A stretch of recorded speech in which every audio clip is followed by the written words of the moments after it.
All right, everyone. So sorry for the wait, and thank you for bearing with us with the tech issues. That's technology for you. All right, so I am Kim Merritt, the assistant to the executive director of the American Rose Society, Mr. John Corkin. I'd like to welcome everyone to the Northeast Region Horticulture Judge Seminar, week 1. Bruce Monroe will be our speaker today. Once his presentation is complete, we will go into a 30-minute Q&A session.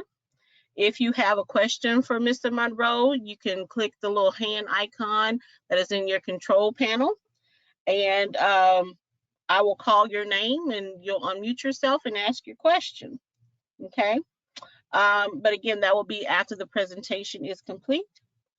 Before we go into the presentation, we do have Ms. Linda Kimmel, who is the Northeast Regional Director, who would like to introduce Mr. Bruce Monroe. Hi, this is Linda. I just want to thank everyone for coming and spending your Saturday, part of your Saturday afternoon with us. We have up on the screen the next 3 scheduled programs and the speakers. Probably could take a screenshot of that real easily so you have that in the future. And also today we have Bruce Monroe. I want to introduce him. He's been a member of the American Rose Society since 1974, a consulting rosarian since 1981. He has been a horticulture judge since 1981 and has served as chairman of the National Horticulture Judging Committee 2009 to 2012 and also from 2018 to 2021. And I can tell you, I'm so appreciative to Bruce. Don't think we'd be having this seminar today or the next 3 if it weren't for him. It's been extremely helpful. So we thank Bruce for his participation and helping us out with getting this all organized. Bruce does live in Wilmington, Delaware, and with his wife Liz, cares for about 100 roses in his personal garden and also volunteers at the Jasper Crane Rose Garden, which has over 450 bushes. He is also the recipient of the ARS Gold Medal Award and the Klima Medal Award from 2020. Thank you, Bruce, for all of your tireless service, outstanding service to the American Rose Society. So thank you, and without further ado, we'll turn this over to Bruce.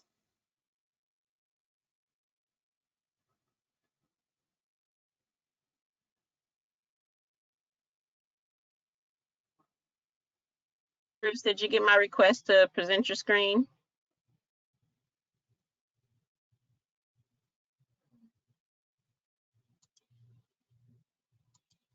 Kim, he's on mine, so it came to me and I didn't pay no attention to it. I'm sorry.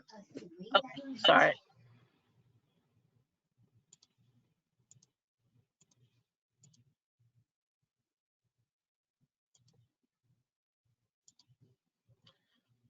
Okay, Bruce, did you get that? Okay, perfect. And you're on mute, Bruce. No, I'm not. Right. Okay. Okay, hang on.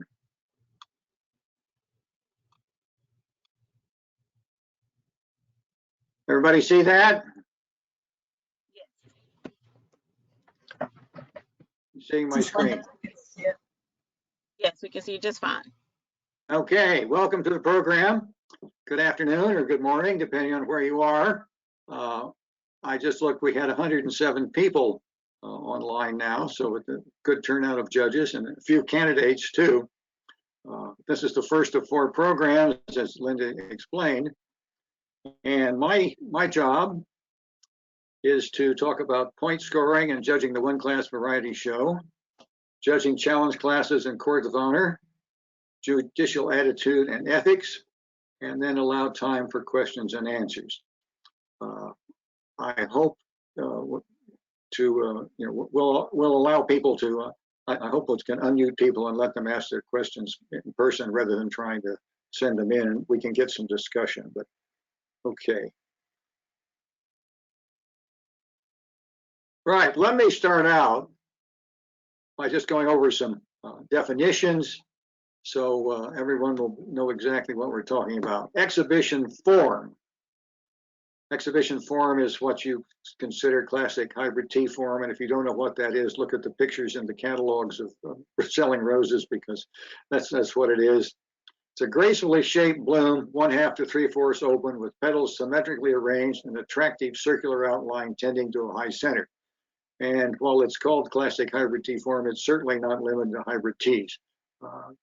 Grandifloras and miniatures and mini floras, and even a few shrubs and old garden roses and climbers even have exhibition form. That's not to be confused with exhibition stage. Exhibition stage is the stage at which the bloom is at its most perfect stage of possible beauty. And the exhibition stage depends how many petals the bloom has. And for many petaled blooms, the exhibition stage is in fact exhibition form as well, classic hybrid tea form. But for singles and semi-doubles, the exhibition stage is fully open, yet fresh with bright, fresh stamens, and typically the petals lying in a plane. So sometimes we'll talk about exhibition stage and sometimes we'll talk about exhibition form. So please keep those terms, the difference between those terms in your mind. All right, in some cases we'll need to talk about a rose that isn't a miniature or a mini flora. And rather than listing all the various classifications of roses that are not miniatures and mini floras, well, that'll be a generic term, a catch-all term that says large rose. And if we say large rose, that's anything that isn't a miniature or a mini flora. And I'll remind you that if exhibit is disqualified, it's just as if it wasn't even there. It's not eligible for any award. It's a very extreme penalty and should be used in the most serious cases. Exhibit is penalized when it has a fault in any of 6 prime elements of judging. And points are deducted according to the degree of impairment. And exhibit has been penalized remains in competition for any award which it is eligible. So practically every rose that's ever been exhibited was penalized for something or other. It wasn't perfect, and any rose that isn't perfect is going to get penalized slightly. And don't be too upset about this. There was a Rose Society I won't mention had a schedule, and it said that if you had a disbudding scar, your roses would be penalized. And there was one exhibitor who says, I can never show my roses. And I said, why not? Well, because they come with the side buds and I take them off and I have scars. And if I put them in, I'll be penalized, and I don't want to be penalized. And so don't get hung up on having your rose penalized. All right, let's talk about point scoring and judging the one class for variety show. All right, here is the scorecard.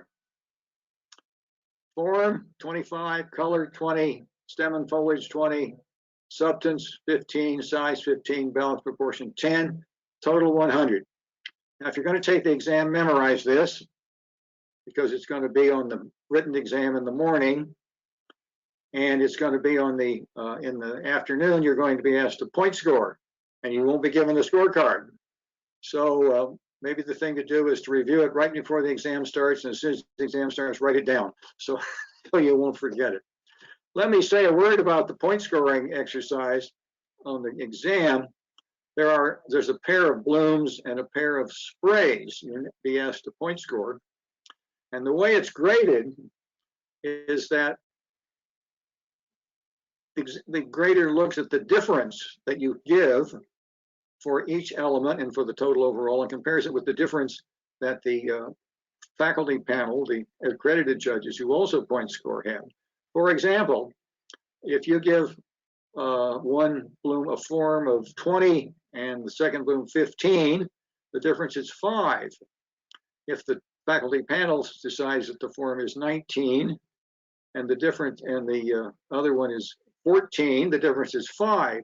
So you've come up with exactly the same difference that the faculty panel did, and you would get full credit. And I think it's fairly obvious that it's very important that you point score all 4 specimens. I had a graded exam once where somebody had point scored one specimen and not the other. I don't know if they got tired or were planning to come back and forgot, but I couldn't give them anything because there was no way I could figure the difference between how they had point scored one and point scored the other. So be prepared to point score. You'll have to point score each of the 6 prime elements and then add it up and get a total and see what your difference is. Now, 70% of the points are in the bloom, and 20% are in the stem and foliage, and 10% is in balance and proportion. So obviously the bloom is what's really important, and the stem and foliage and the balance important are of lesser importance. Now, I never thought about it, but till I prepared my talk for the Klima lecture, where did that scorecard come from? Did Horace McFarlane get it on a tablet of stone or something like that? Well, it turns out it's evolved over 2 centuries, nearly 2 centuries of rose judging. Rose judging appears to have started about 1830. About 1860, 1880, the National Rose Society, not yet the Royal National Rose Society, asked the leading judges and exhibitors, what factors do you look at? And they came up with a list of 5 factors, and they said these are what the judges should look at when they're evaluating roses. Sometime between about 1900 and 1910, the American Rose Society put numerical values on those 5 factors. Now, they aren't the same factors we have today. They've been changed several times since then, but that was the beginning of the evaluation. In 1951, the American Rose Society issued its first manual, but Don Ballin and the committee with Lincoln Adkis and various other members, and it added balance and proportion, giving us 6 prime elements that we should consider. So, point scoring, the judges to identify the degree to which each entry approaches perfection. Judging with a positive attitude is essential. Now, I know we tell people, look for the faults, take off for the faults, but have a positive attitude when you do it. So try to be positive. Look at the beauty of that form and say, of that rose. When you're doing that, don't just be looking for the faults. You don't point score each entry. Arrangement judges do, but they don't have nearly as many entries to worry about. It's a frame of reference. And so points define the relative importance. Form is 25. It's much more important than size, which is only 10. And penalization is encouraged when the exhibit has fault in an element, and points are deducted according to the degree of impairment. So here,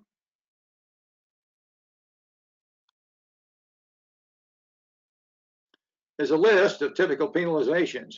Now, the speakers who are going to talk about judging blooms, judging sprays, judging open blooms, we'll go over these in some detail as to how their application are. So this is just a list, but we see here, these are form faults. Here's color faults, loss of substance, inappropriate stem length, that's stem and foliage. Now let me just say a word about these. These are all faults in stem and foliage, well, except for damage to the bloom by disease. But dirty or missing foliage, just budding scar, immature side growth. And we have to add this one.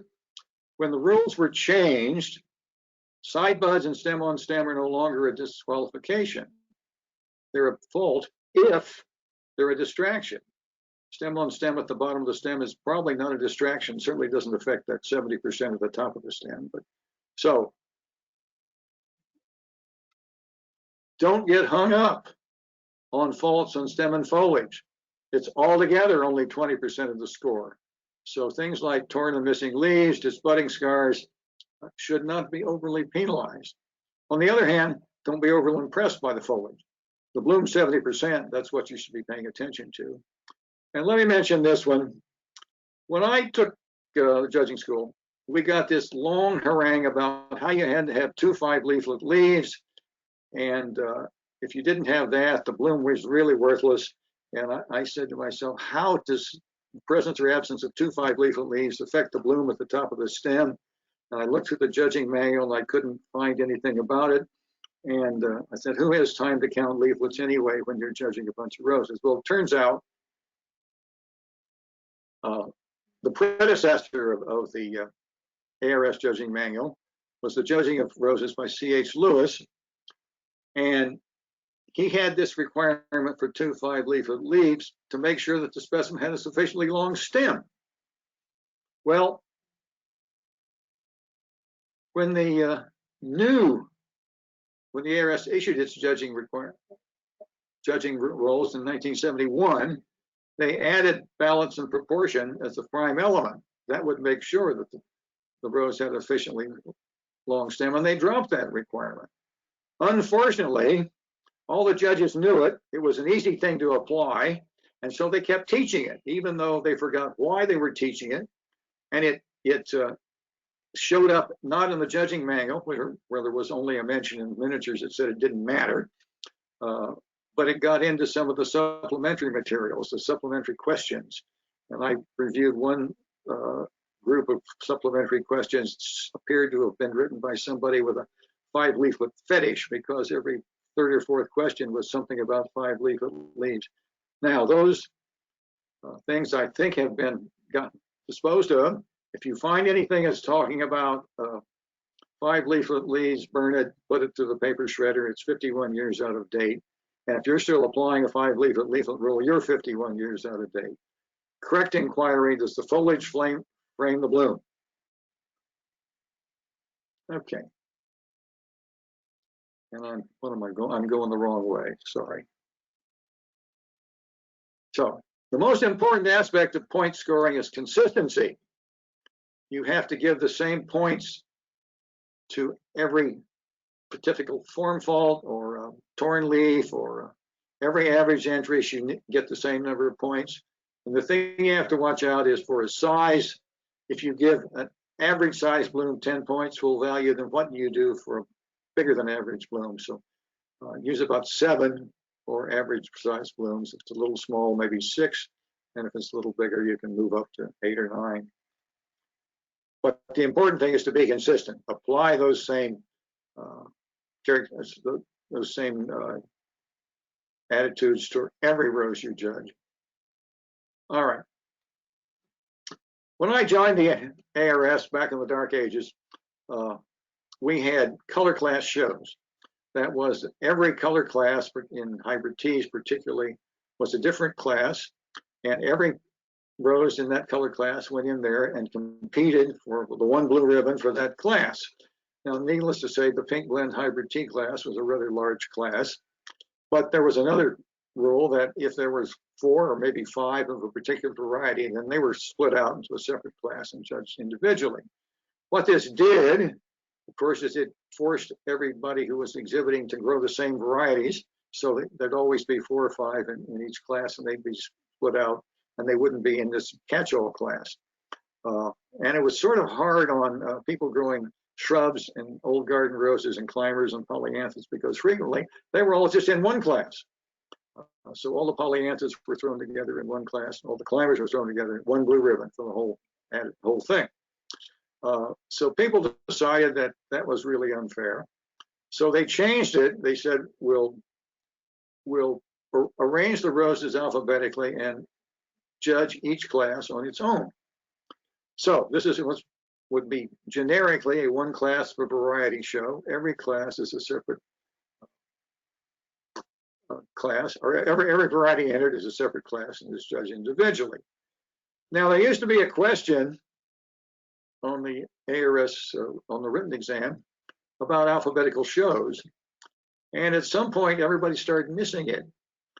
And apparently, people didn't realize, people quit talking about alphabetical shows because that was the standard show. And people didn't realize the standard show was the alphabetical show.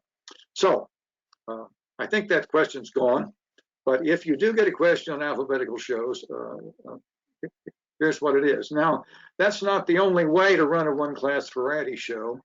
If you want to maintain the appearance of a color class show, you can have color classes, but just within that class, judge each variety individually. So it maintains the one-class variety show, but also gives you the appearance of a color class show.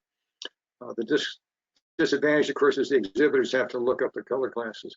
But under the new rules, if they get them in the wrong class, the judges are just supposed to move them and put them in the right class and judge them accordingly. Okay. Going to talk about college challenge classes and courts of honor. Starting with courts of honor, there are now 5. Back in those dark ages, like I mentioned, there was 1, the hybrid T grandiflora. Then we added the miniature, then the mini flora, then the floribunda spray, and then the modern shrub. Now, if it were up to me, having looked at this, when I revised the judging manual, I discovered that the judging of shrubs and the judging of climbers is practically identical. They're both classifications based on growth habit. They both have all flower forms from single to something with exhibition form. And they both, in both of them, a single bloom and a spray compete against each other for ribbons. And so maybe we ought to make that the modern shrub and climber court of honor. And please don't throw things because you'll just hurt your computer if you do. Anyway, there are 5 courts of honor. You need to hurry to get them all done. Okay, the way you should judge this is judges must determine which entry on the court of honor most closely approaches perfection for that variety. And you don't have the other specimens available to look at. You just have that one particular specimen. So you have to know what perfection for that variety would be. And for size, compare it to the size typical of the variety, not to the size of the other entries. Don't just automatically pick the big roses. Look and see what's the size typical of that. In miniatures, this is very important. Don't just pick the big miniatures, because miniatures, as you know, are supposed to be not bigger the better, but typical of variety. And the break between miniatures and mini floras is 2 inches. There's a miniature on that court of honor group to be evaluated, and it's over 2 inches. It's not typical of variety, because the typical miniature is less than 2 inches. Otherwise, that rose would not be classed as a miniature. So be careful. Do not let size lead you off in the wrong direction. Okay, and you judge them as they appear now. I know you may have judged it earlier and it may have looked different, but you have to judge it as it appears now. The show committee wasn't very careful. They put all the roses that were up for court of honor under the skylight, and so they're all opening up. So, but you have to judge as they appear now. And you have to realign your thinking as you move through, because you're looking at exhibition stage blooms when you look at the grandiflora hybrid T, miniature and mini flora. When you go to the floribunda, you're looking at sprays. When you go to the shrub, you're looking at both sprays and single blooms. So, and all types of forms. And you have to realize that exhibition form doesn't really count for anything on the ship court of honor. All right. Do it by written ballot. We don't want judges coloring each other's choice. Don't campaign for your favorite entry during balloting. And on the other hand, don't disparage any entry during balloting. So look at the roses, make your choice, and be done with it. Now, there are various methods for selecting courts of honor. The way you count the points, the way you look at the count the ballots, look at their points. There are several. Some people are like one method, some people like the other. I'm not going to go through them. They're in the guidelines, and you can look at them if you want to. Now, best in class. There are some categories that don't have a court of honor. The Genesis, the Dowager Queen, the Victorian, classic shrub. Note, classic shrub doesn't go under the modern shrub court of honor. It's a separate category. It has a separate award. The climbers, polyanthus, all the open blooms. And if there are a large number of eligible entries, it's best to have the best in class selected by 2 judging teams, not just one.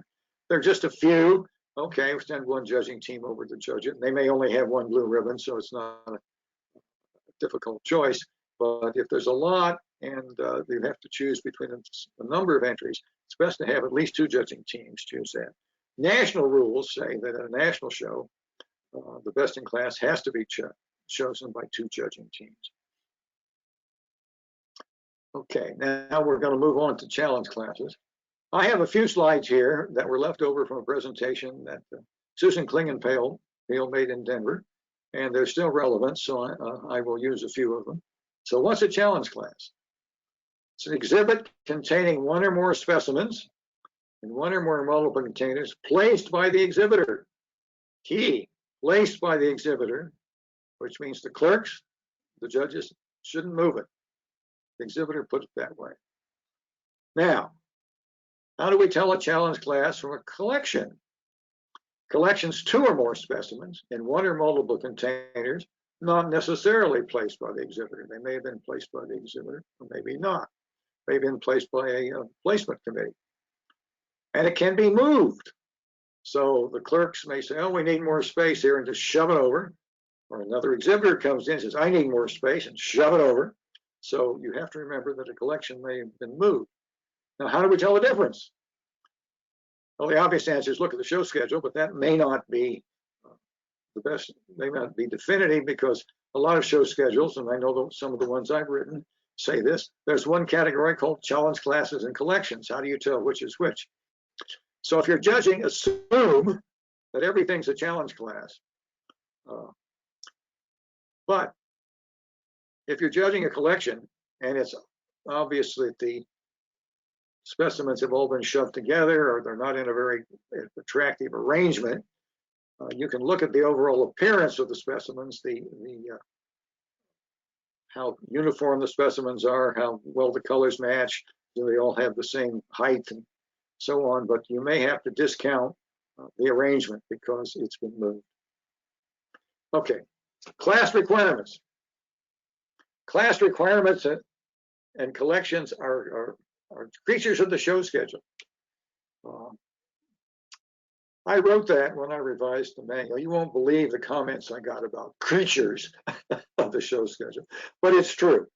The requirements for an individual class are limited only by the imagination of schedule writers, and there are some certain requirements for ARS, like the large rose English box certificate has to be given to a box of large roses, but there are no general rules. The judging manual talks about what generally is the case for various types of, but there are guidelines and should be applied, but unless the show schedule says differently. It's extremely important that you read the requirements of each class before judging it. The Colonial District has a cycle of bloom, in which the 3rd bloom is a bloom past exhibition stage, but not showing stamens. And if you haven't read the show schedule, you don't know that, and you start discounting everything because the open bloom doesn't show stamens, you're making a serious mistake. Okay. Let me just mention that when the revised rules came out, most of the disqualifications were limited. However, a challenge class has to meet the composition and staging requirements given in the show schedule. Otherwise, it will be disqualified for violating show rules. So challenge classes and collections also have to satisfy the requirements of the show schedule or be disqualified. Now, an entry in a restricted eligibility class by an eligible exhibitor must be disqualified or moved to a class for which it is eligible, if possible. What's a restricted eligibility class? Well, juniors, small gardens, novices, judges are all restricted eligibility classes, and that's not only true for challenge classes, it's all true for entries generally. And so that has to be disqualified if it's not the individual who's exhibiting it is not eligible. Obviously, the judges don't know that. The clerks have to check it and see. The clerk should check the entries in these classes ahead of time to make sure the exhibitors are eligible. And if possible, if they're not, move them to a class for which they can be eligible. Okay, the most important factor is the horticultural excellence of the individual specimens, which are assigned 80% of the score. Each specimen is judged using the 6 prime elements of judging, and each specimen counts equally. Overall appearance is assigned 20%, and merit is awarded for uniformity of size, degree of opening, form of the specimens, stem length, and overall appearance of the specimens. Now note, don't get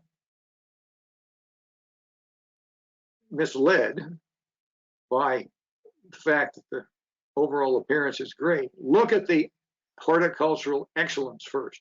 That's what's most important. That's 80% of the score. And then if you're undecided between various entries, then you can say, well, this has better overall appearance. But really consider the horticultural excellence first, and it's the most important. Okay, oops, sorry. How do we approach judging of? Don't touch the entry. Now this may give you some problems. Here's a judge over here is trying to view this entry. Hopefully they have not put the challenge class, the show committee hasn't staged the challenge classes on a table up against the wall so you can't get around behind them and look at the back. If so, the exhibitors love this. They put all their bad specimens in the back where the judges can't see them. Okay, here.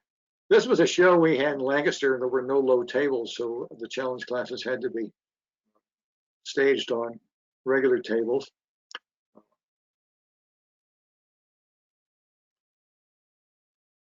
But you can see here, this judge, this is Craig Dorschel over here. And he didn't have to stand on a chair, but the other judges had to stand on a chair. This was the chairman of the judges of the New York district. Unfortunately, was one of the early victims of the COVID plague. I've worked with him on a number of local, national, and district shows. He's a real loss to the society, the New York district and the Syracuse Rose Society.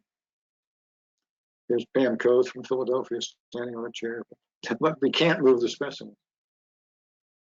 All right, now here's a challenge class entry. And you look at that and you say, well, English boxes have to have 6 hybrid tea blooms at exhibition stage, and they have to be no more than 2 for variety. And so this thing is obviously wrong because it has single blooms, full open. And if you think that's the only type of English box that's possible, you ought to go read. You got to go read the requirements. Obviously, this was not disqualified. It got a blue ribbon, but it's 6 blooms, all the same, singles, open. So, read the requirements. Number of specimens, classification, same or different varieties. Number of varieties required, stages of bloom.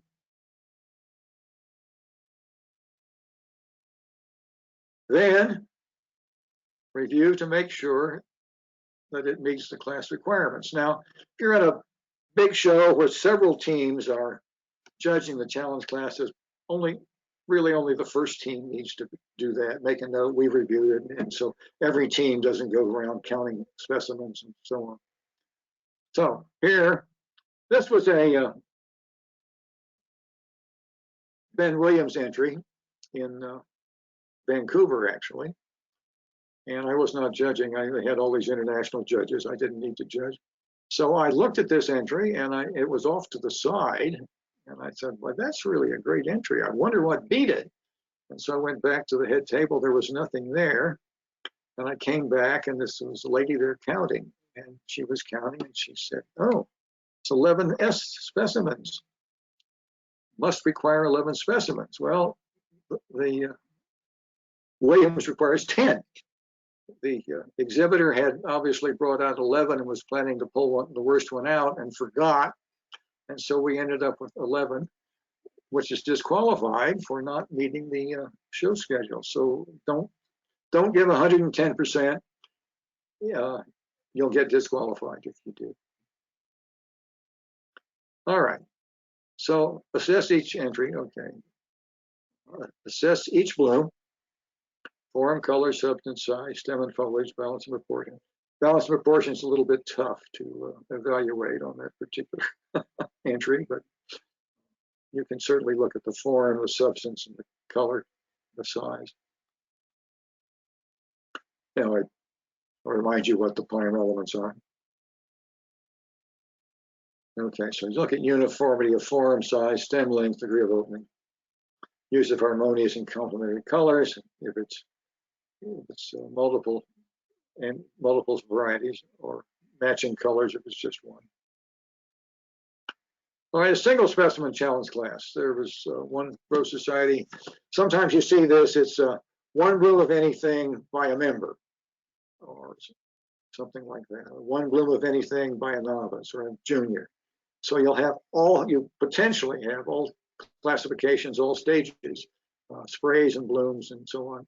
So you have to assess each particular entry as how good it is relative to the best and decide which is more nearly perfection for that particular variety. This particular entry is with the Philadelphia Rose Society. They had a class for a Floribunda challenge, one spray of a Floribunda. Cycle of bloom.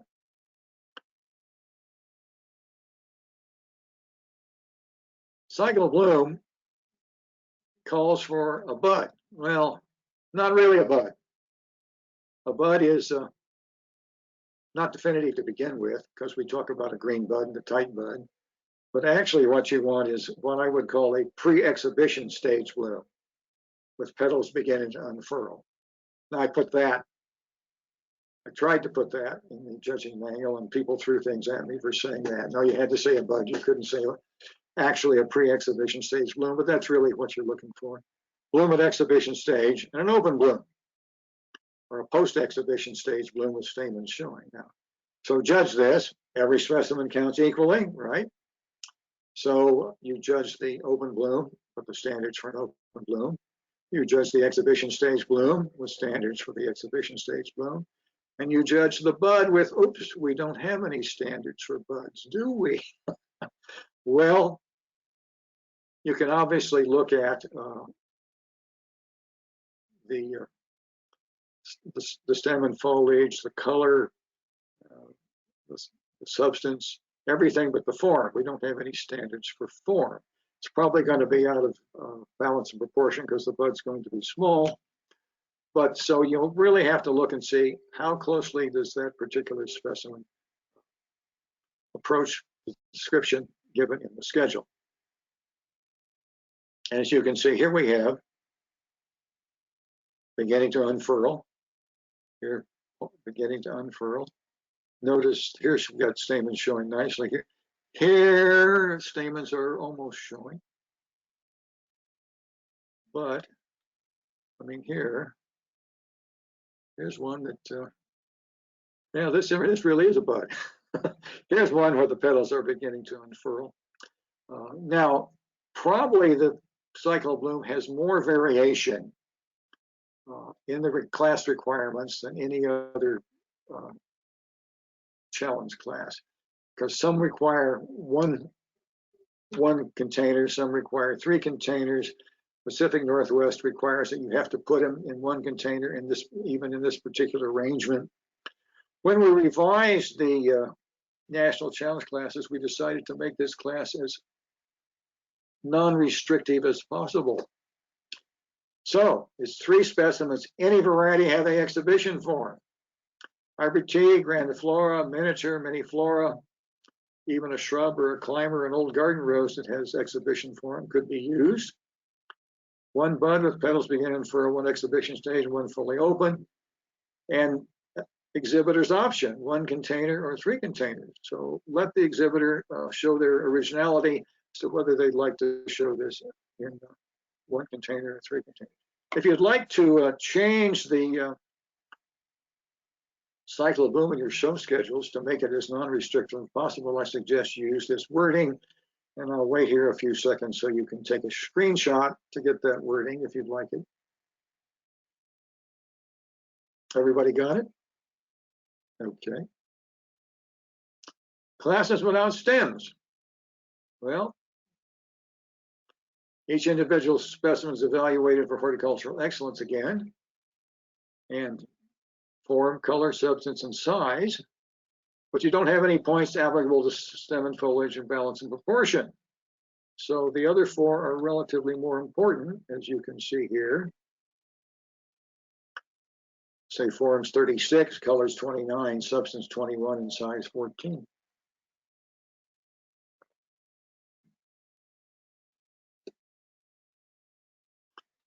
All right, let me mention the English box. Everybody thinks the ARS requires that the English box have 6 hybrid tea blooms at exhibition stage, no more than 2 in variety. Well, and that's why every rose show has a class that looks like that. And every year they just copy the class and say, well, that must be the rule. We've been using it for 30 years. That's not the rule. Doesn't require hybrid teas or exhibition blooms. Doesn't limit to exhibition form. You can have a box with open blooms. Doesn't limit to 6 blooms. You can have a box with 9. So any type of large rose, any stage, may be exhibited in a large open box, according to the ARS. So don't make the classes too restrictive. All rose varieties and all stages are eligible. However, if you have class for shrubs, a class for old garden roses, a class for hybrid teas, you'll have to pick the best English box from the whole group because you can only award one ARS certificate per show. Let me show you, if you're used to dragging in all these boxes that never get used because only one person grows hybrid teas and they enter it every year and win it, make the class restrictive. Here's what happened when the Rhode Island Rose Society put in classes for old garden roses and shrubs. You can see there a whole table of English boxes. And these were the winners, the old garden rose here, Graham Thomas here. But you can see they still had the hybrid tea box too. The American box, they would be eligible. The American box is typically 9 blooms in a geometric pattern, 2 varieties, generally an X or 8 with 1 in the middle, as shown here. Let me mention the palette. Palette, of course, is 5 to 7 blooms. Should look like a painter's palette. And so you don't want them all the same color. You want them different. You want it to go from irresistible on one end to black jade on the other with intermediate colors in between. So don't go to all the 5 pink roses if that's what's in a palette. That's not very good for overall appearance. And some schedules will say no more than 1 bloom per color class to make sure that there's a variation. That's the one exception about having matching colors or good colors. All right, so here's the summary. Horticultural excellence is the most important factor. 80% of the overall score. It's assessed using the applicable prime elements of judging, 4 or 6, depending on whether it's a class with stems or without stems, and each specimen counts equally. Overall appearance is assigned 20%, and merit is awarded for uniformity in size, degree of opening, form of the specimen, stem length, and overall appearance. Now, best in show is an award that judges take time and care to determine. Outstanding spray or specimen exhibit, depending on the schedules. In some schedules, they may make both the talents classes and collections eligible for best in show. Others, they may limit it to the single stem specimens. So whatever the rules say, that's what you consider. And it's something the judge is not the fancy, biggest, showiest specimen. It's one where the judge says, that's the best such and such I've ever seen. You make that the best in show.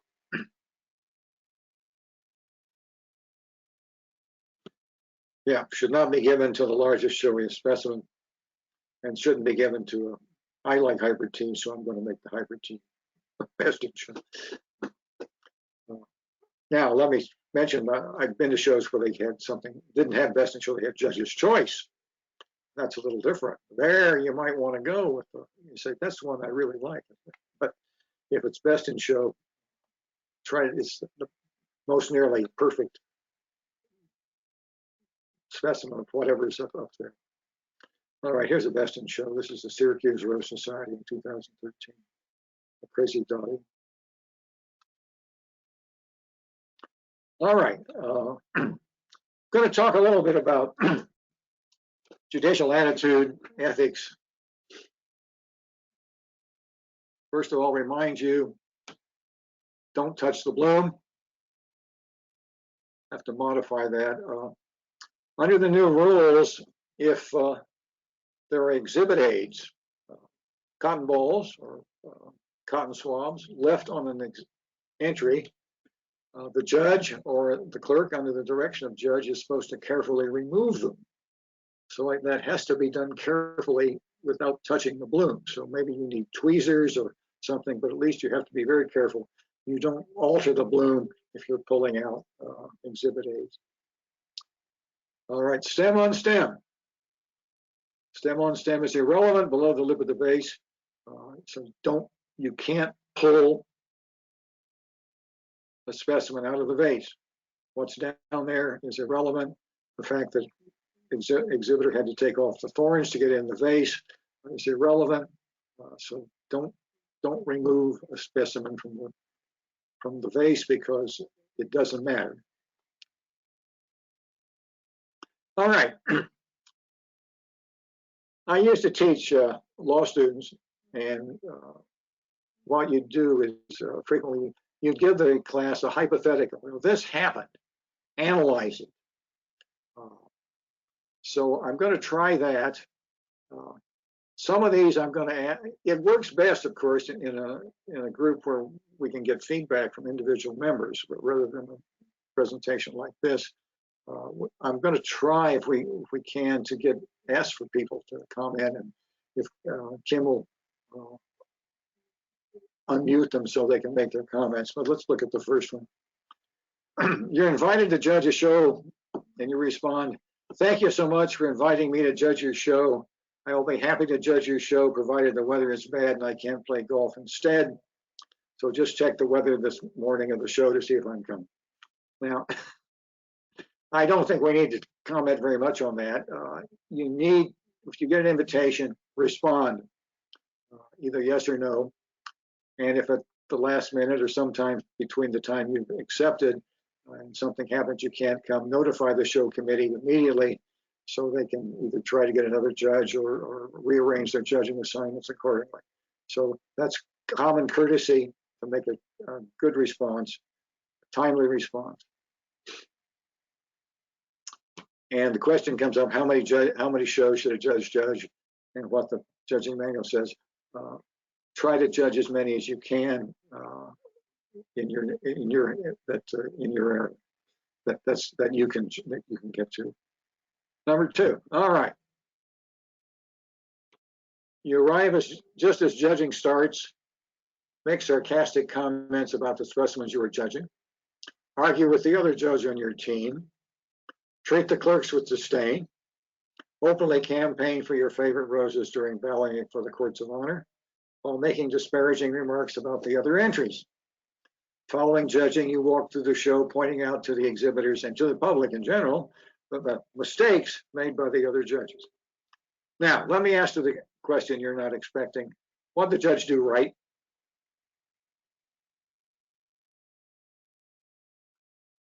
Anybody want to answer that, Kim?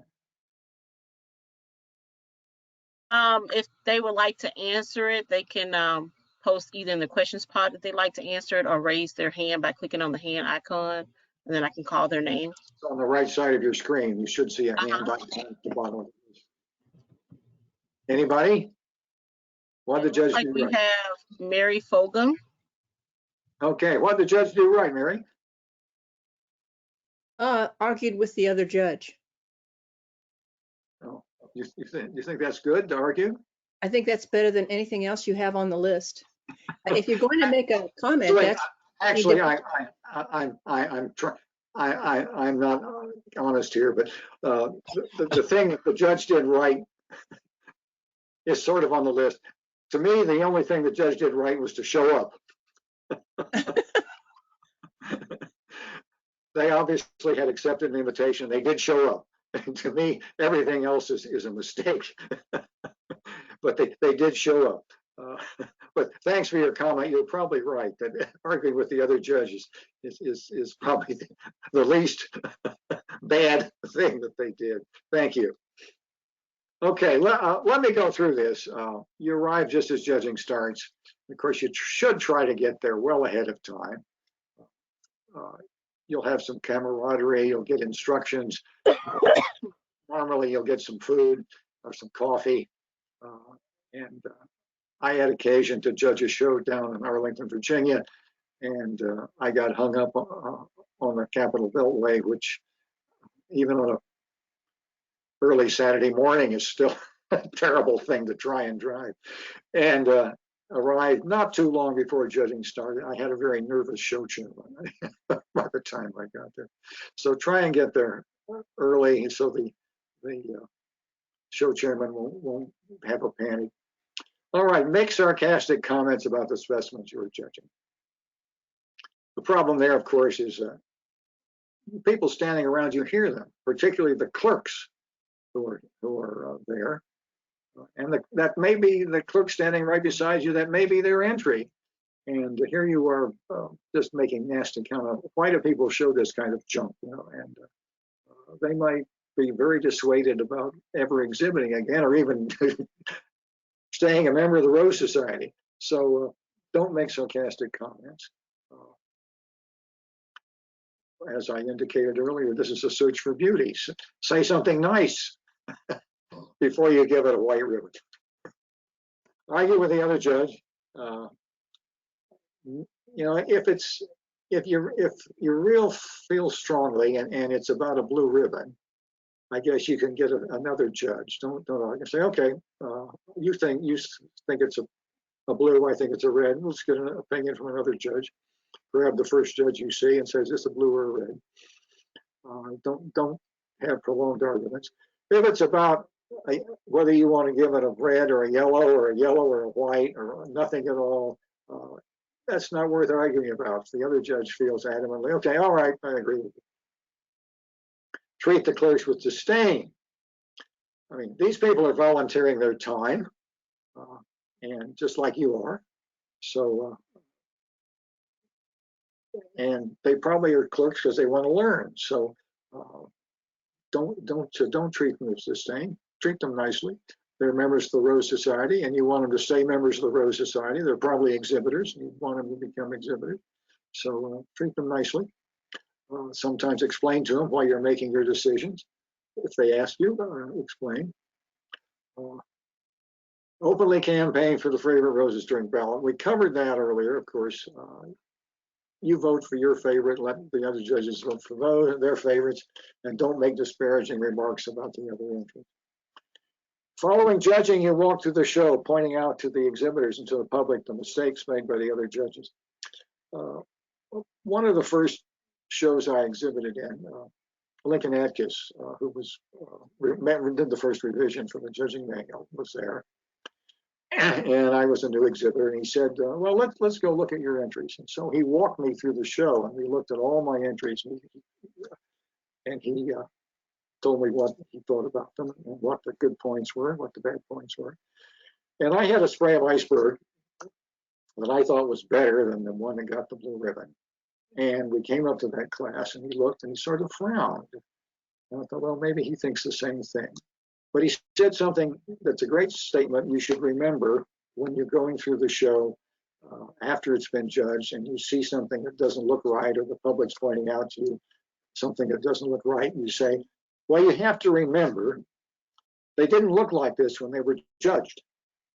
Once you've said that you're not commenting on the judging, you're commenting on the way they look now, you're not really disparaging what the judges have done, even though you may think that they messed up. So, all right, let's go on to the next one. You're getting your entries out of the car for the judges class, so you look like an exhibitor. An exhibitor who is unloading roses in the next parking space holds up a rose and says, look, I've got a real winner.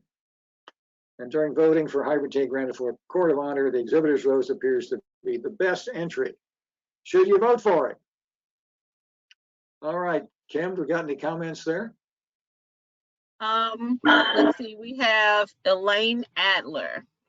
Hi, Elaine. Elaine.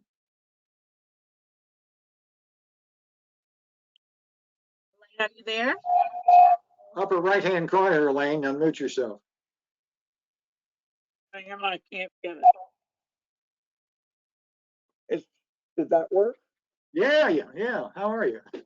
I actually put my hand up for the previous What do you think? vote for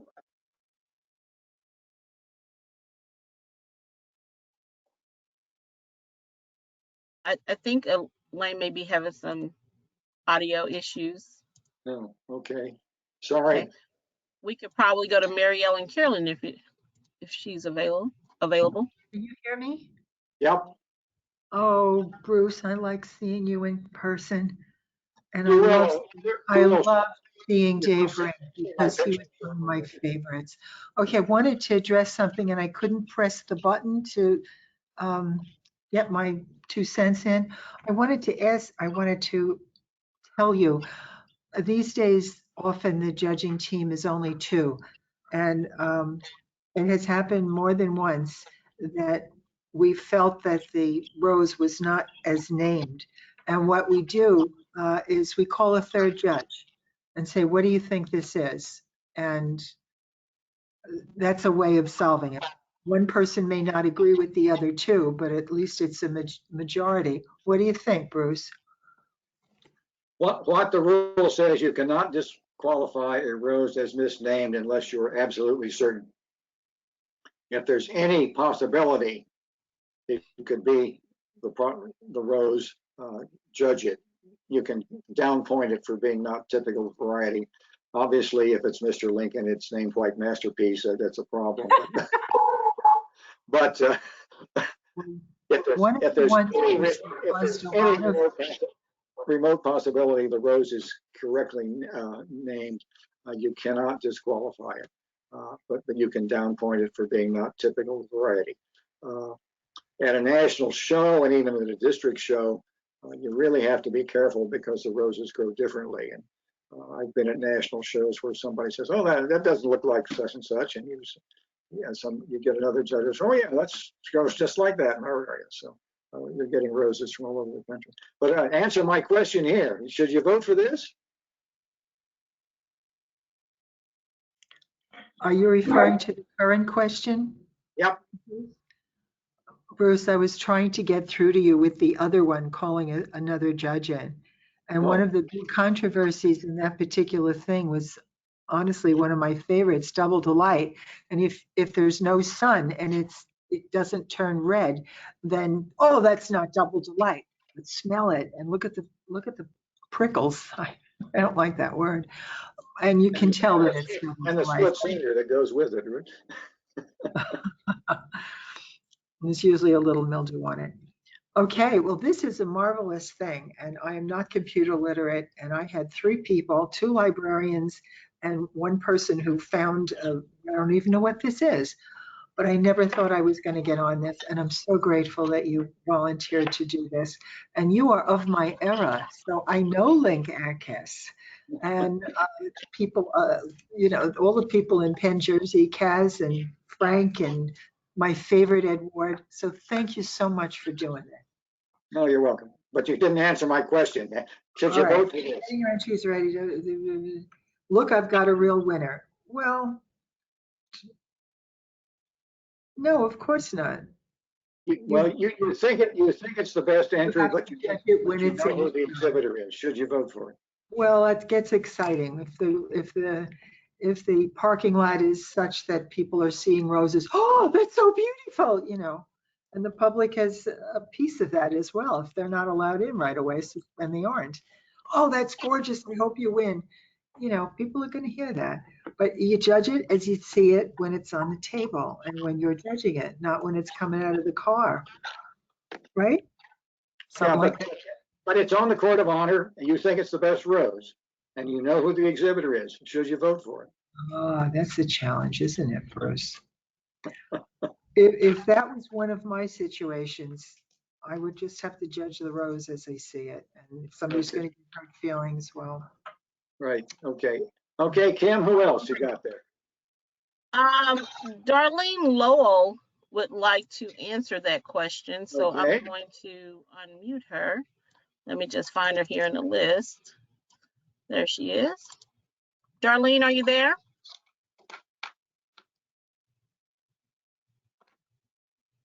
Okay, she says she doesn't have audio, but she did post her answer in the chat. She says that she say yes, she would vote for it because she is judging the rose. Right. Okay. Anyone else? Okay, let's see who else has their hand up. Lisa Lane. Yes, thank you for asking me for my opinion. When I judge, I go very analytical. I keep personalities out of it and I judge the rose. So yes, I would vote for the best rose. I would vote for that rose, yes. So the answer is yes. Thank you. You're welcome. Okay. I would agree. You're supposed to vote for the best rose. And I'm sure you've all had times where there were roses up and you knew who the exhibitor was. You were judging a local show and you knew who the exhibitors were and you knew what roses each particular exhibitor grew. And so you had a pretty good idea whose roses you were judging. And so you just have to keep that out of your mind. Don't let it color your thinking, and vote for what you consider to be the best rose. All right, let's go on. You're an apprentice judge judging your second show. The other member of your team, an experienced and highly regarded judge, remarks about one specimen. Too bad that rose is too tight to get a blue ribbon. He picks up the vase, blows into the rose, puts the vase back down and says, now we can give it a blue ribbon. Notice he didn't touch the bloom. What should you do? I'm not going to ask for comments on it. I'll tell you. The normal comment that I get from a lot of people is, I should have reported him to the district chairman of judges. Well, that would have been fairly easy because he happened to be the district chairman of judges. So and I'll tell you what I did. This judge is going to be filling out. I'm a second an apprentice judging my second show, and he's going to be filling out my report. And you know, again, looked to me like it had deserved a blue ribbon anyway. And so, not being stupid, I just punched the boo and went on because, you know, if I hadn't, I might not be here today. So like I said, oh yeah, this is not a hypothetical, by the way. It actually happened many, many years ago.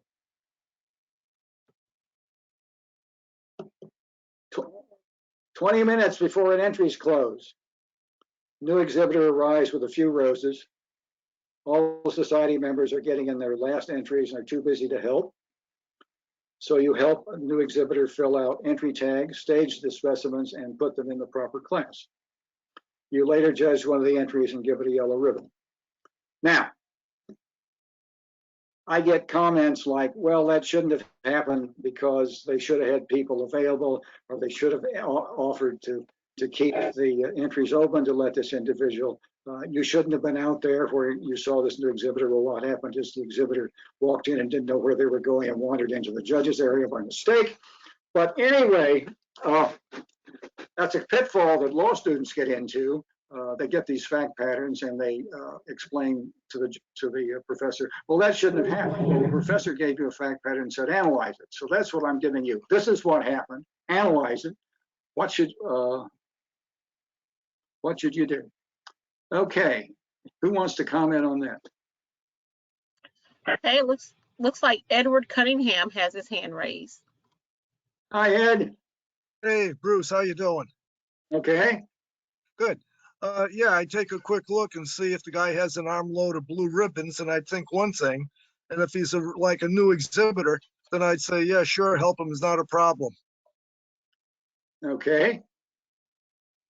I mean, If he has an armload of if he has an armload of roses that are going to win blue ribbons, then he probably knows what he's supposed to be doing anyway. yeah, but he's not. He's getting yellow ribbons. Right. Now, my question for you is, should the judge have judged it? I mean, obviously, this society has problems that they aren't welcoming new exhibitors, so this judge helped them out. But should he have judged it, or should he have asked somebody else to judge it? That's the question. Well, technically, if there was a 2 or 3 judge team, then what the heck, stand back, get rid of anything about questioning Caesar's wife above suspicion. Okay. Thanks, Ed. Yep. Anybody else? Yeah, let's see here. Thought I saw Billy Flynn's name, so let me go back here. There we go. Give me just a second, Bruce. All right, Billy, can you hear me? Yes, I can. It happens at our show all the time. The new ones come in, you have to welcome them. Someone has to help them. You're never judging exhibit or on your own. You always have other judges around you. Just don't say anything, step back, let everyone else judge it. I think you did the right thing to go help that person. And maybe even afterwards, you can help them to understand why they got a yellow ribbon, and they would appreciate it. At least they got to put their exhibit in, and maybe they put another exhibit in and they got a blue ribbon. So I think you did the right thing. Okay, thank you. Anyone else? David Long. David, you'll have to unmute yourself. Can you hear me? Yep. Okay. Well, it appears from the start that this fellow, the person was a judge, and he came into the show, and the judges should not be fraternizing with the exhibitors prior to the show. So well, he should. Now, this is what happened. Analyze this situation. The exhibitor came in, didn't know where he was going, never been to a rose show, and he saw some people. He just happened to walk into the judge's area and ask for help. It wasn't like be friendly enough with him and set him up with one of the people on the committee. Well, but this is what happened. Don't tell me what should have happened. Tell me this is what happened. Is this proper or not? No. Okay. Judge shouldn't have helped the guy out. Go put your stuff back in the car and go home. There's nobody here to help you, right? You never come back. Well, not quite like that.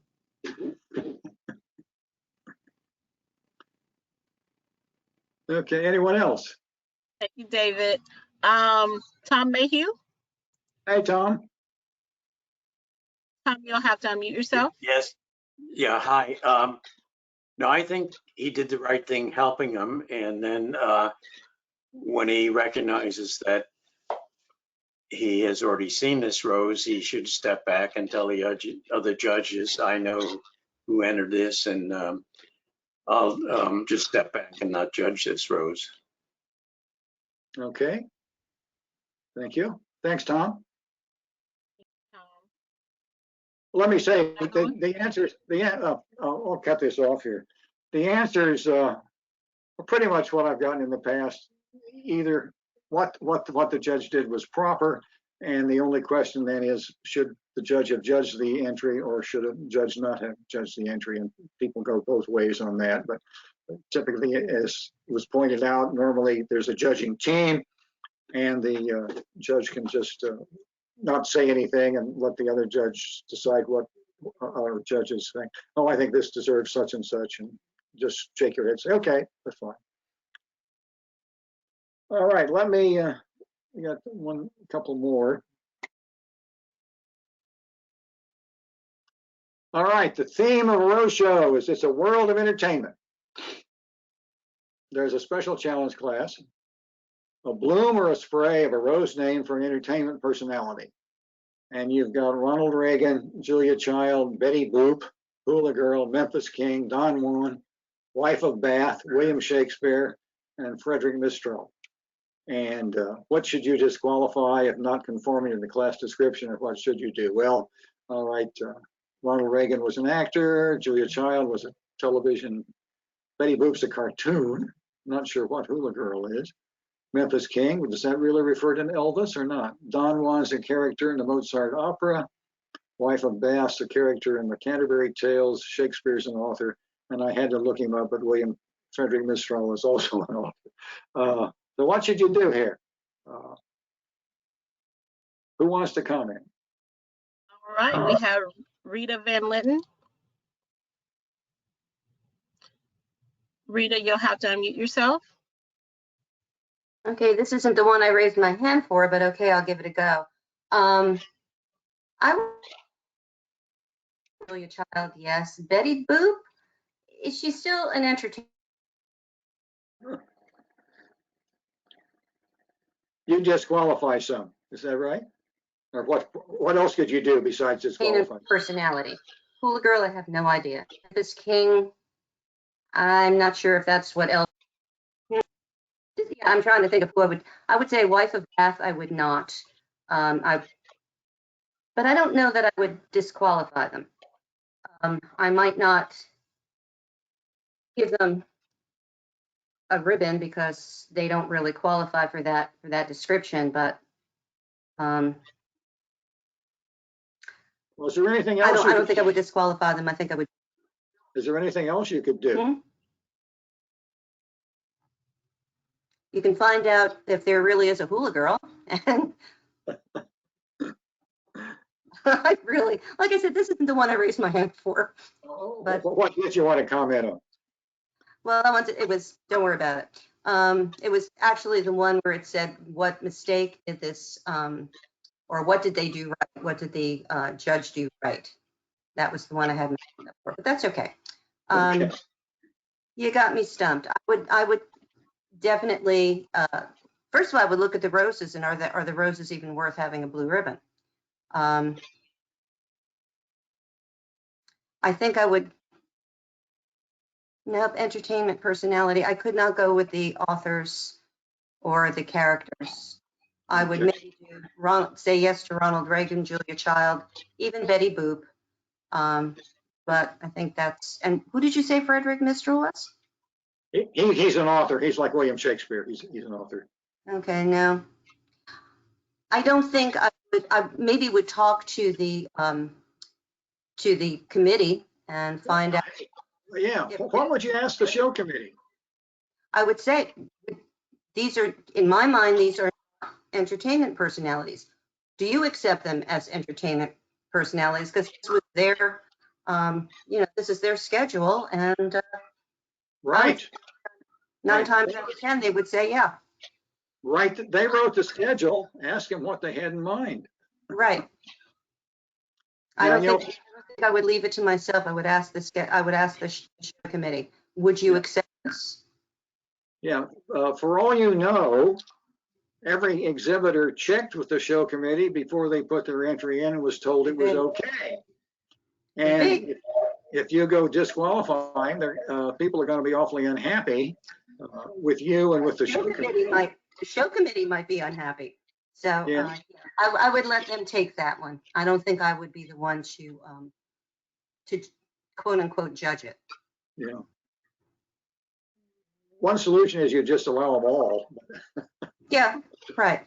You could do that, but if you really, and if your partner, if your judging partner has a problem with it, I would definitely go to the show committee and say, what do you think? You know, this is your schedule. This is,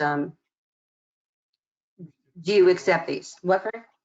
Yeah, I mean, the exhibitors are members of that local society, and the officers and the show committee is going to have to live with whatever decision you make. So check with them. Right. Okay, that would be my answer. Okay. Thank you. Oh, thank you. Thank you, Rita. So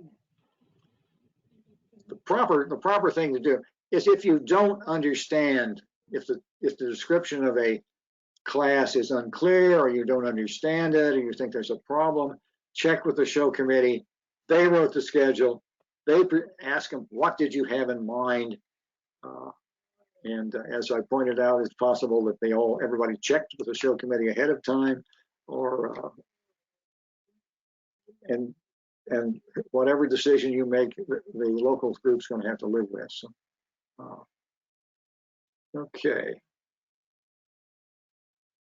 Okay. There's a problem you might find in schedules. These terms are not defined by the American Rose Society. If you look in the judging manual, they're not defined. And if somebody has a class for micro minis,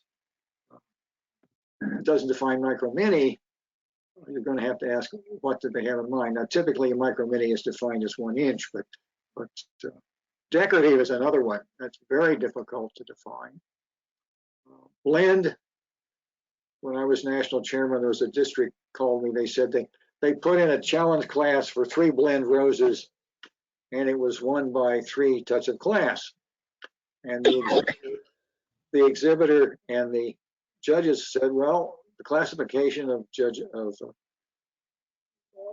of class is orange pink or orange pink blend, and it does not distinguish between one or the other.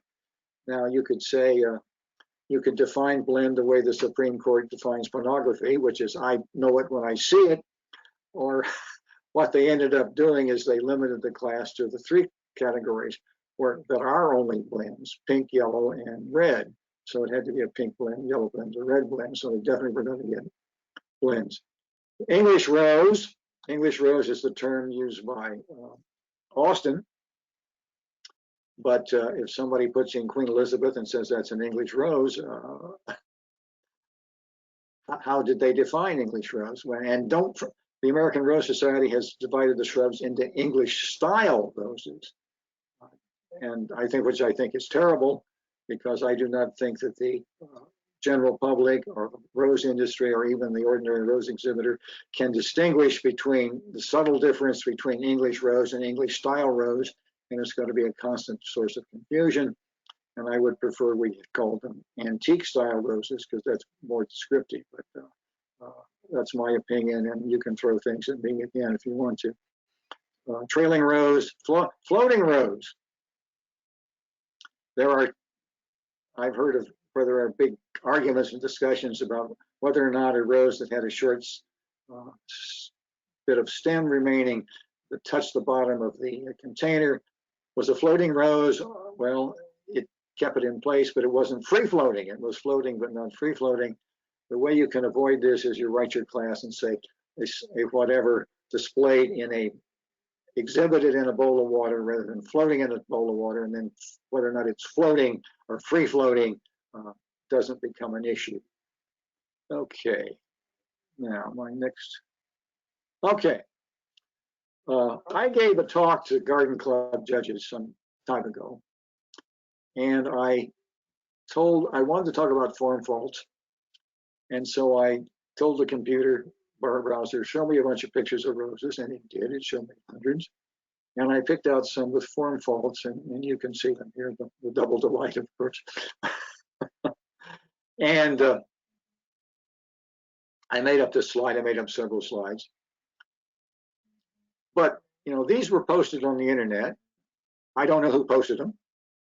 I suspect whoever did not post them because they wanted to show form faults in rose judging. They posted them because they thought, I want to show the world this beautiful rose I grew. And one of the problems, as I pointed out about positive attitude, is that when you become a rose judge, you tend to look critically at every rose and see all the faults instead of admiring the beauty of the rose. So don't let the fact that you are a rose judge spoil your appreciation of roses.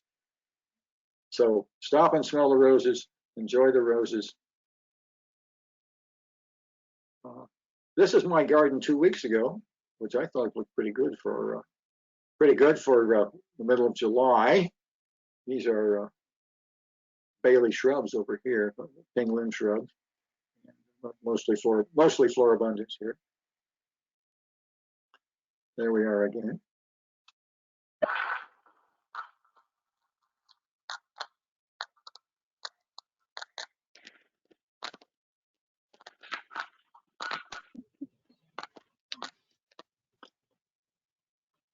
Those are my most loyal fans. They are not the garden club judges I talk to, but they are my most loyal fans. All right, we now have time for questions. Absolutely.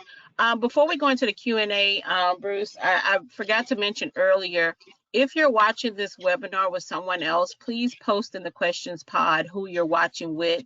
That way you can get proper credit for attending the webinar today. So again, if you're watching the webinar with someone else, please post in the questions pod who you're watching with. Thank you. All right, so we'll go into the Q&A session. If you have a question for Bruce, please click on the hand icon that is to the right of your screen in the control panel. When I call your name, please make sure you unmute your phone to ask your question. All right, so the first person we're gonna call on is, let me get back to the top, Lisa Lane.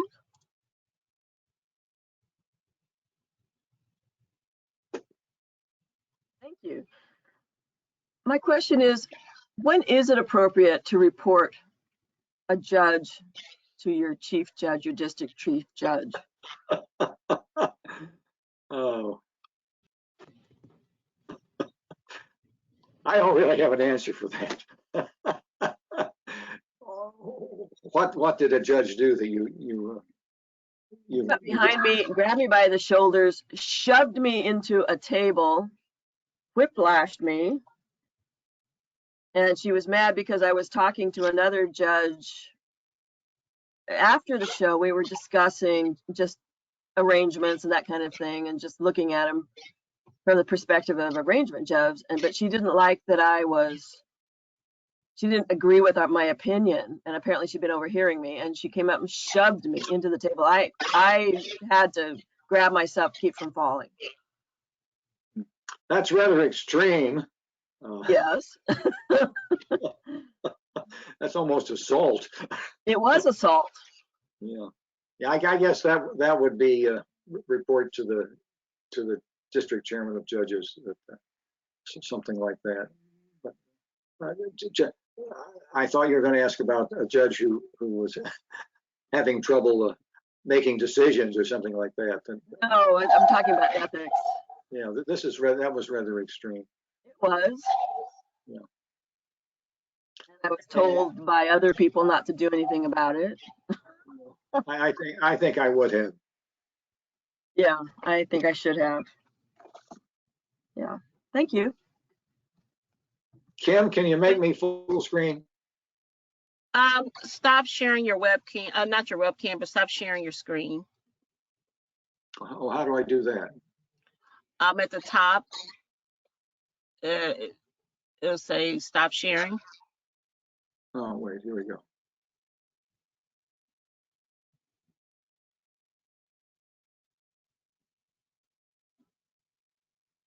Oh, well, you stop sharing your webcam. Oh. Go ahead, share your webcam again. Okay.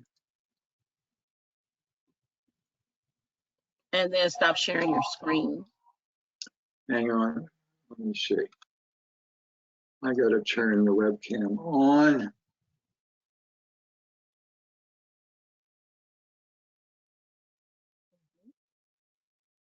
I'm gonna send you a webcam request. How about that? There we go. Oh, there you go. You got it. Okay. All right. One of these days I'll figure out how to do this, how to run these. You're doing great. All right. So the next person is Neva Young. Neva, you'll need to unmute yourself. Yes, I am unmuted. And I just wanted to thank you. I've enjoyed the presentation. Well, thank you very much. Any questions? No question. Okay, thank you. Thank you, Neva. All right. The next person is going to be Mary Fogum. Yes, I had asked earlier, back at the beginning of your program, you mentioned 5 courts of honor. And is there an ARS rule that you need to have all 5 in your show if it's an ARS show? Because some of us don't. Not that I'm aware of. The ARS makes certificates available for all 5 courts of honor, and they are certainly required for national shows. But as far as I know, there's no rule that you have to have them at local shows or even district shows. That's all I needed. Thank you. Thank you, Mary. And the next person is going to be Mary Hahn. Hey, Mary. Mary, you'll need to unmute yourself.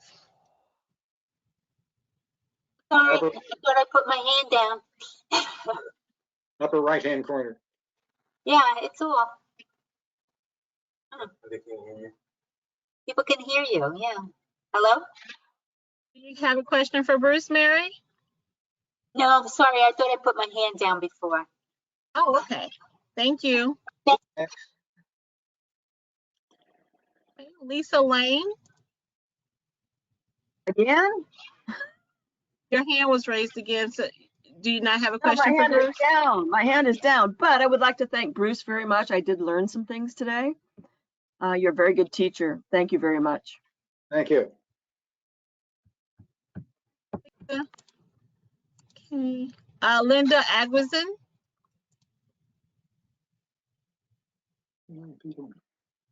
Yes. I have a question. Go ahead and ask Bruce your question. I'm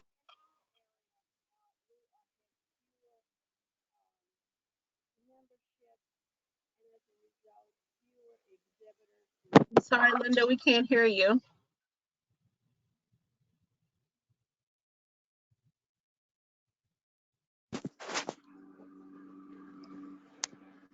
Can you hear me now?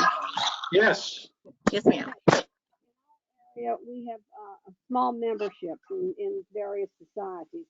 And as a result, we're only having are able to go to and participate into one road show per season.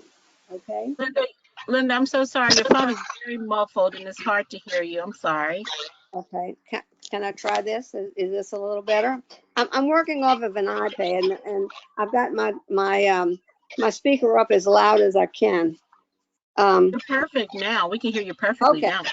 Okay. All right. My question is, we have a few judges who are also exhibitors. Some of the show that we are able to participate in would have a judge's classification.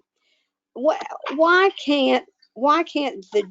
is it not correct, I guess, for judges to be able to participate in the regular show with the other exhibitors, and if you're judging, step back when your entry is in? How can we handle something like that? Usually there's only, two judges to a team, and sometimes only two teams. What can we do about that? Well, the rule for the ARS is you can't do that. Yeah. Having said that, it is done. Carolina District had a arrangement where people could show large roses and judge miniatures, or judge miniatures or judge large roses and show well, whatever. Yeah. And you can judge minis and mini floras and show large roses, or vice versa. I think Pacific Northwest has shows where people step back. Ohio District was experimenting with this. Some other districts may be doing as well that I'm not aware of. One of the precepts of law is that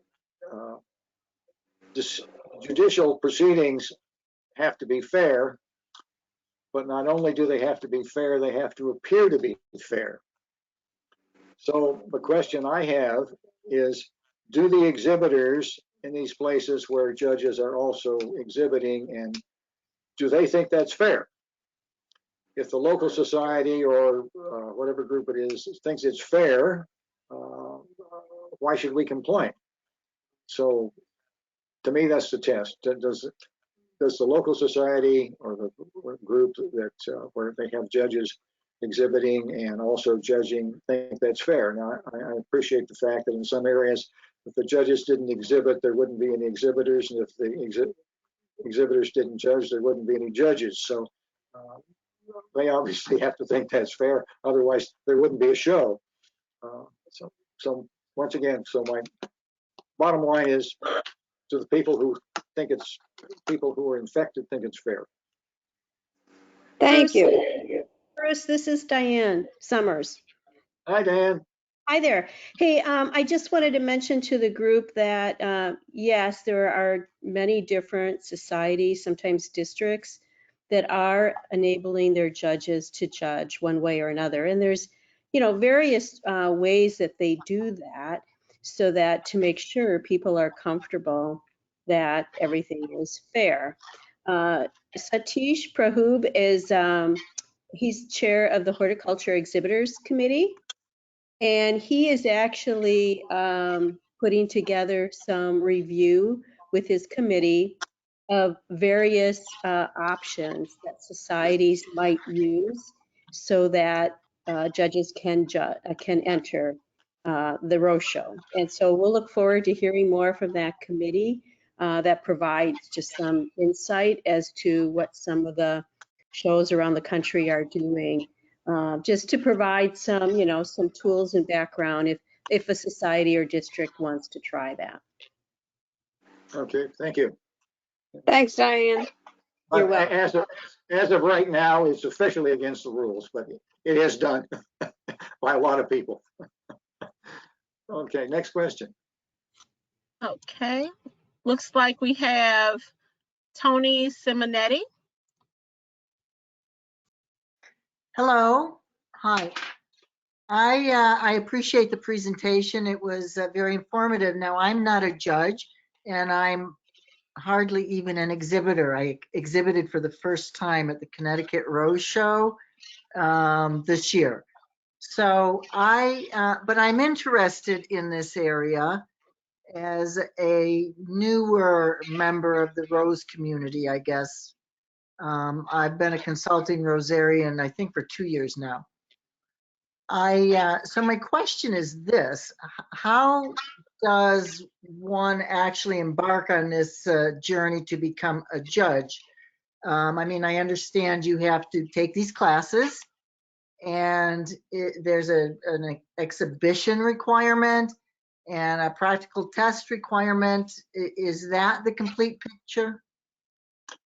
Well, the requirements to become a accredited horticultural judge are given in the judging manual. There's a section on judges, and it lists all the requirements, how long you have to have belonged, and you have to have participated in rose shows so that you get some picture of them.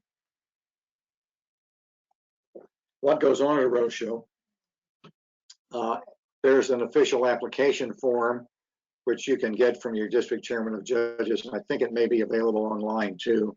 And you have to pay a $10 fee or something like that to attend a judging school, and that's normally a half day. It's the talks that we're giving here would be the talks that normally would be given at a judging school. After that, there is a written exam concerning the rules, although we had to revise it because the rules have changed. And there's a practical exam where judges are asked to judge particular classes of roses, various classes of roses. And there are accredited horticultural judges who judge them also. And there's comparison to make sure that the candidate gets reasonably close to what the accredited horticultural judges are doing. After that, there's an apprenticeship requirement. You have to judge 5 rose shows as an apprentice, and the judges that you or judges you judge with fill out a form. Excuse me.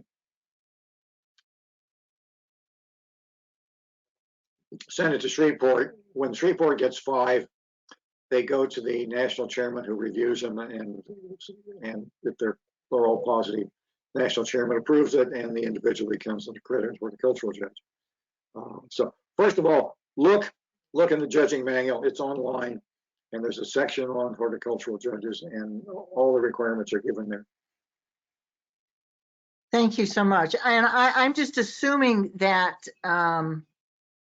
more judges are desired in the ARS generally, or not so much? No, yeah, we don't turn people down who want to be judges there. Okay. Thank you. Tony. Okay, so we have Mike Shue.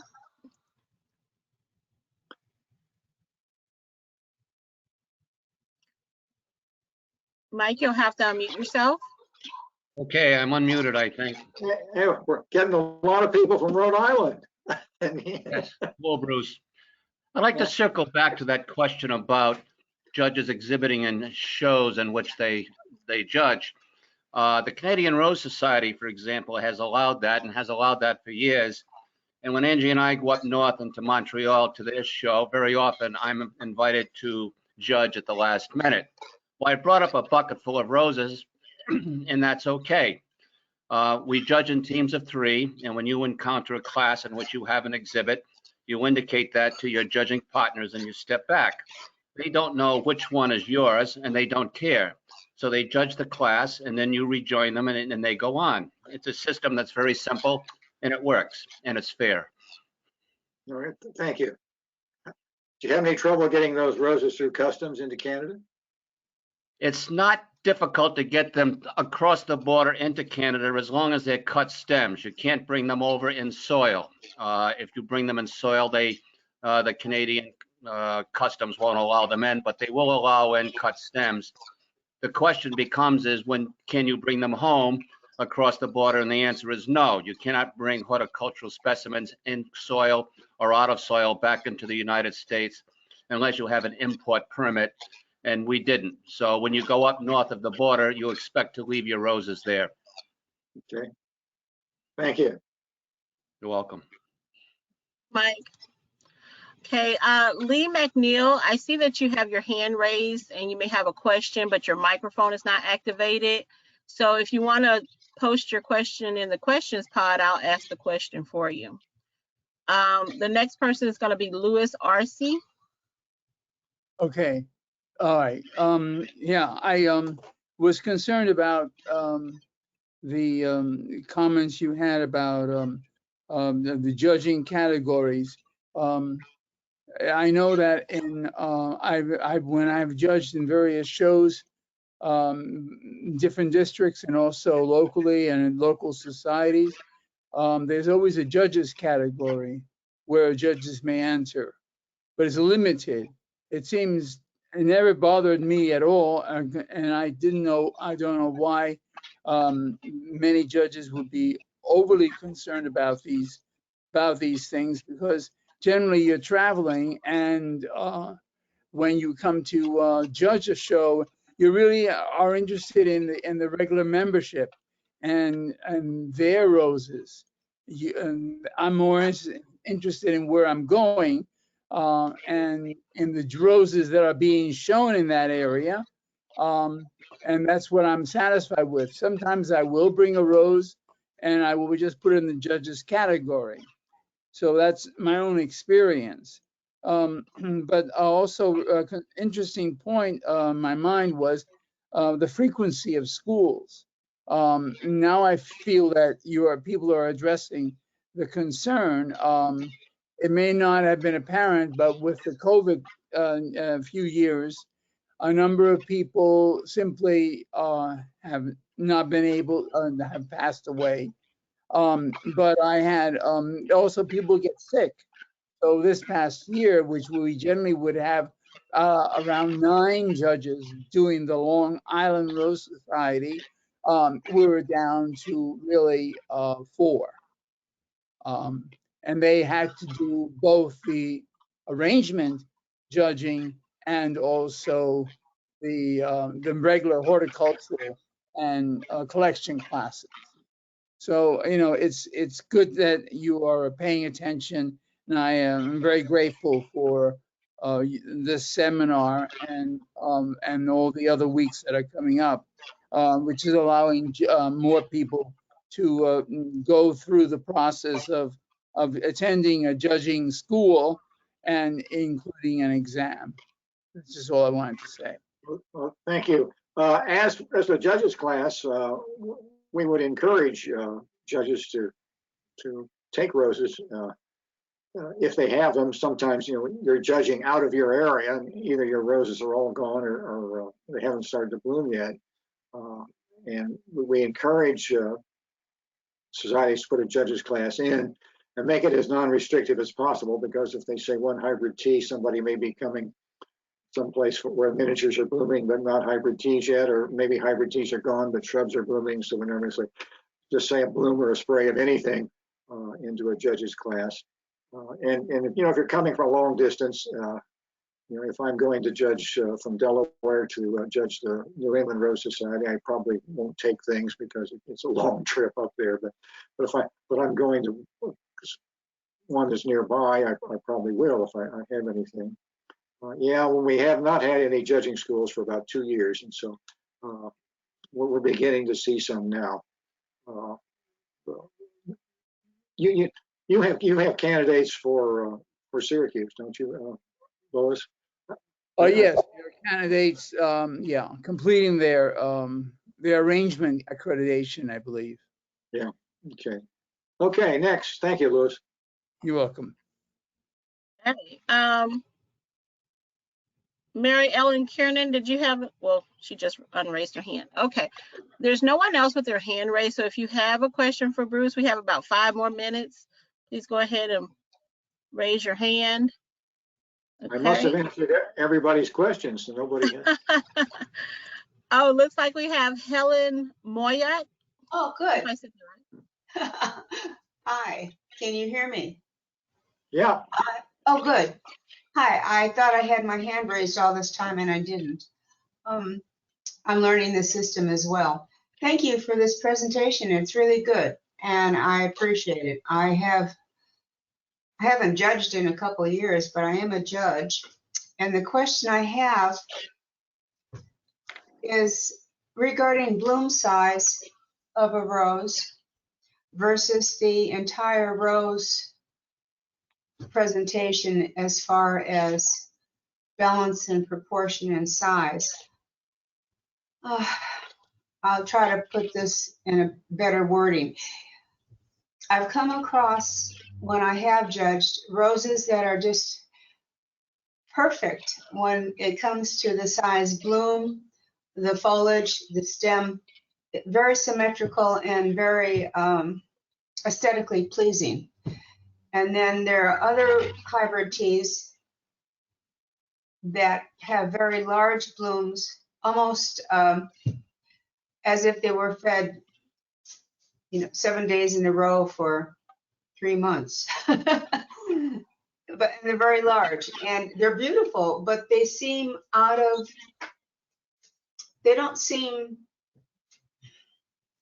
I don't like to use the word natural, but they seem out of proportion. Large foliage, large bloom, thick stem.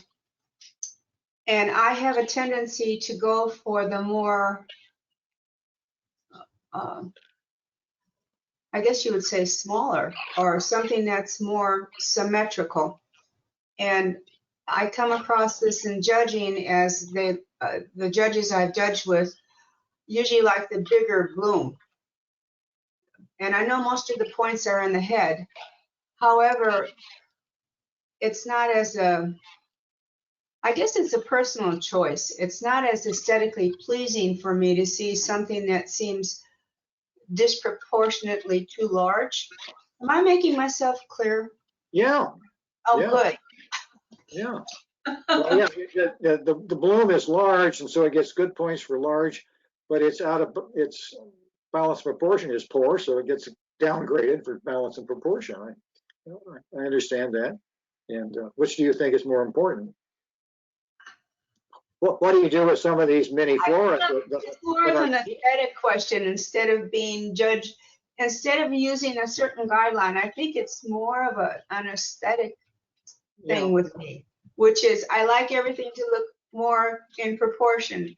The foliage, the stem, the head, as a unit, instead of going big, beautiful head. Foliage is rather big, but too big. What do you do with some of these mini floras that are huge, bigger than hybrid teas on the short mini flora stem? Like, I want to call it whirligig, but I think it's whirl away or something. What do you do when you see them? When I see a big bloom on a small stem? Yeah.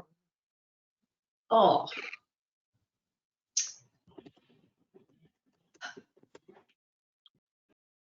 Well, that's a good question. I'd have to I'm trying to visualize, and essentially I would look to see how healthy the bloom is itself. Is it fresh?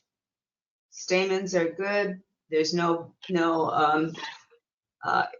traveling on it, and it's not the home for someone or something. And basically how it's staged. Okay. Yeah, Thank you. I guess that's it. Thank you. Got one room for another question or two, Kim? Yeah, room for one more question, and looks like Edna Robert would be the person. Okay.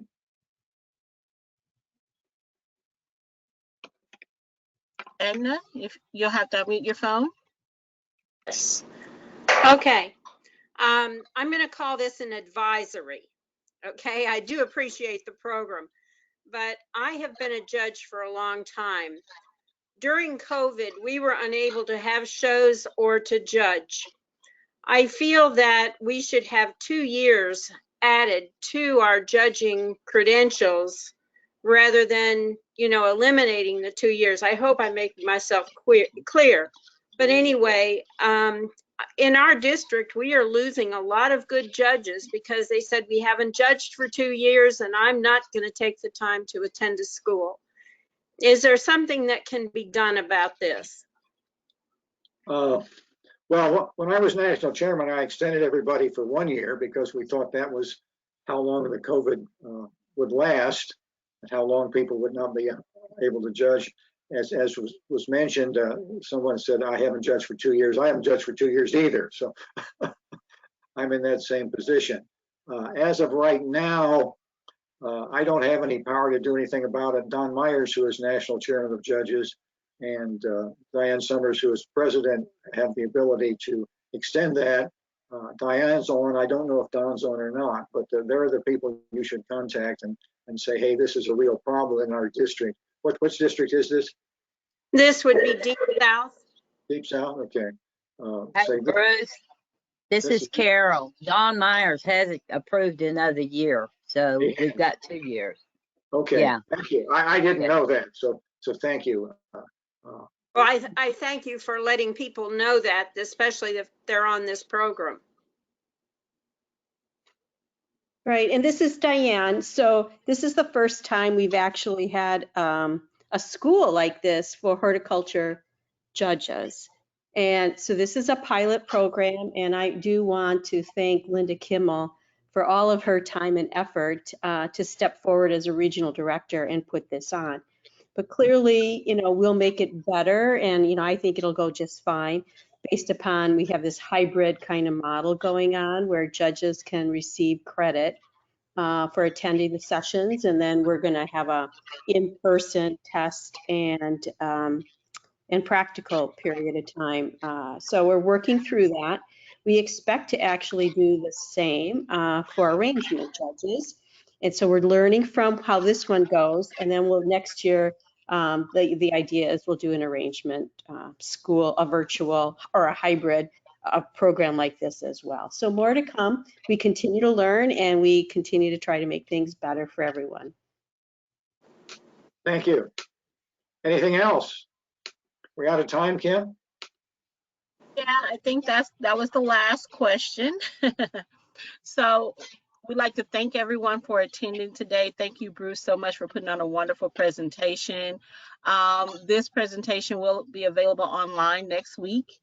So please look out for that on our website, also our YouTube channel. You should be receiving an email on Monday for next Saturday's presentation by Mr. Andrew Plass.